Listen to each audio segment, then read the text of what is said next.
court. He can appeal that up, and he probably will. But if you read all 68 pages, it is a line-by-line rebuke of the president and basically guts any argument he's been making about what happened that day. It really is. You know, as an attorney, through the years, people have always come up and asked me advice about cases, and they think they're going to go into court, and a judge is going to go, "You are right. Your opponent is evil." And I say it doesn't work that way. It's just never that clear cut. You just don't get that in courts, and that's why, you know, I always remembered what, you know, mentors told me, that really bad settlement is better than a great verdict, because it's usually not just black and white. That said, John Heilemann, this 3-judge opinion by the D.C. Circuit was about as black and white. I mean, everything I've ever said about you just don't get slam dunks through the legal system is just wrong. I mean, the words are so stark. Lives were lost. Blood was shed. Later on, there is direct linkage between the president and the events of that day.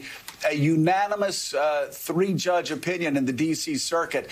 That is very, very compelling as the lawyers try to figure out what to do next.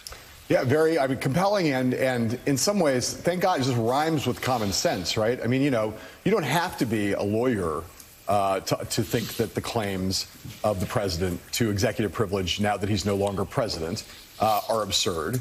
And the notion in this case in particular, as the court points out, the judges in the court point out that these are, I mean, the relevance is obvious, and the claim of privilege is ridiculous. Again, as a common sense human, without a law degree myself, thank God, I think I have enough common sense to see that, and it's great when you see the court in such emphatic terms come to that same conclusion. And I'll say this is the ball game, Joe. I heard you say in the first hour, like, what do people think Steve Bannon's going to say?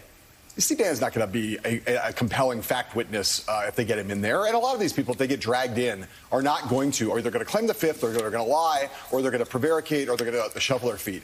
This is a paper case that this committee is building. And the stronger, the better and more paper they have, the better and stronger case they're going to build. And this is removing one of a big important step toward removing one of the roadblocks to some of the most important paper that we could ever see. Hammond, you couldn't pass the bar. We don't have to worry about that. That's why I didn't try. Yeah. So Doris, we certainly know that there'll be an appeal here. We don't know that these documents will end up in the committee or they will see the light of day. But if they were, speak as a historian, this treasure trove that they could get their hands on, it's emails, it's phone records, it's contemporaneous notes from maybe not the president himself so much, but those around him. Tell us what kind of fuller picture it could paint, not just for the moment, but for the history books going forward. I mean, there's no question that documents are what historians look at for treasure, to give a story life. I think the most important thing that could happen is not just for the historians right now, but to bring that narrative of what happened on January 6th back to the public.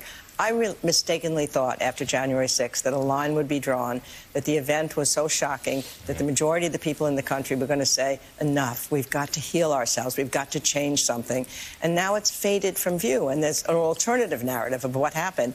But even at that time, I just keep remembering McConnell got before the Senate, and he said the president is practically and morally responsible for what happened. He incited them to do what they did.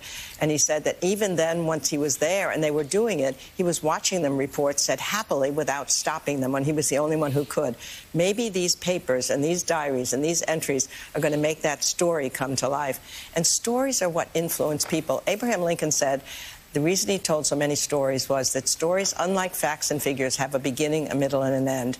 So if this can fill out the story of what happened to January 6th, what happened way back in 1855 and 1856 was Charles Sumner was hit over the head with a cane by a Southern congressman. He was an anti-slavery senator from the North, Southern congressman coming against what he was doing. It so shocked the country that it happened in the Capitol. So you've got a metaphor for this thing happening in the Capitol, that the Republican Party then became much much stronger than it had been before. And that's what I thought was going to happen after January 6th, that people would pull away from the Republican Party. But instead, we've watched month after month. It fades into distance, and now it's back. So I think it's really, that's even more important than who's going to testify, who's going to be a witness now.